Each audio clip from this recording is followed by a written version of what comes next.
Telangana assembly సమావేశాలు గురువారం hot గా కొనసాగాయి. అసెంబ్లీలో విద్యుత్ శాఖపై అధికార పక్షానికి ప్రతిపక్షానికి మధ్య మాటల యుద్ధం కొనసాగింది. విద్యుత్ రంగంపై ఉన్న అప్పు కానీ లెక్కలపై కానీ కాంగ్రెస్ ప్రభుత్వం శ్వేతపత్రం విడుదల చేసింది. సరిగ్గా అప్పుడే ఇటు అధికార పక్షం అటు ప్రతిపక్షం నేతలు మాటల తూటాలు పేల్చుకున్నారు. మొత్తానికి అసెంబ్లీ ఎన్నికల తర్వాత ఏర్పాటైన రాష్ట్రం 3వ శాసనసభ తొలి సమావేశాలు ముగిశాయి. ఈ నెల 9న ప్రారంభమైన సమావేశాలు 3 దఫాలుగా జరిగాయి. 9వ తేదీన సభ్యులు ప్రమాణ స్వీకారాలు చేయగా ఈ నెల 14న అసెంబ్లీ స్పీకర్ ఎన్నిక జరిగింది.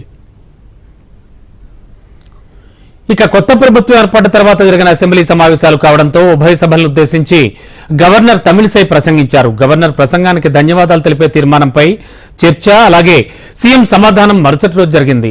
ఈ సెషన్లో శాసన మండలిలో గవర్నర్ ప్రసంగానికి ధన్యవాదాలు తెలిపే తీర్మానానికి పరిమితిపై వాయిదా పడింది. గవర్నర్ ప్రసంగానికి ధన్యవాదాలు తెలిపే తీర్మానంపై బీఆర్ఎస్ కాంగ్రెస్ నేతల మధ్య మాటల యుద్ధంతో అసెంబ్లీలో వేడిని రగిల్చాయి. బుధ గురువారాల్లో జరిగిన సమావేశాల్లో సర్కార్ శ్వేతపత్రాలు ప్రవేశపెట్టింది. ఈ సందర్భంగా శ్వేతపత్రాలపై పెట్టిన స్వల్పకాలిక చర్చ జరిగింది. తెలంగాణ ఆర్థిక విద్యుత్ శాఖలపై శ్వేతపత్రాలు విడుదల చేసిన ప్రభుత్వం బీఆర్ఎస్ సర్కార్ చేసిన అప్పుల అంశాన్నే ప్రధానంగా ప్రస్తావించింది. గత ప్రభుత్వం కోట్ల రూపాయల ప్రజాధనాన్ని దుర్వినియోగం చేశారని ఆరోపించింది.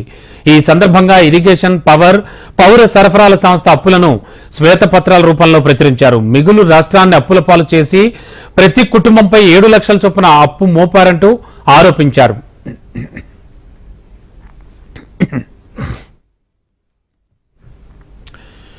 తెలంగాణ వాస్తవ ఆర్థిక పరిస్థితి ప్రజల ముందు పెడుతున్నామని కాంగ్రెస్ తెలిపింది. మరోవైపు శ్వేత పత్రాల పేరిట రాష్ట్ర పరపతిని పోగొడుతున్నారని బీఆర్ఎస్ నేతలు ఎదురుదాడి చేశారు. కాంగ్రెస్ హామీలు అమలు చేయలేమనే ఉద్దేశంతోనే తమపై కుంటి సాకులు వెతుకుతున్నారని బీఆర్ఎస్ ఎమ్మెల్యేలు ఆరోపించారు. విద్యుత్ శాఖపై జరిగిన చర్చ ఏకంగా ప్రభుత్వం న్యాయ విచారణకు ఆదేశించే వరకు వెళ్లింది. 6 రోజుల పాటు జరిగిన అసెంబ్లీ సమావేశాలు నిరవధికంగా వాయిదా పడ్డాయి.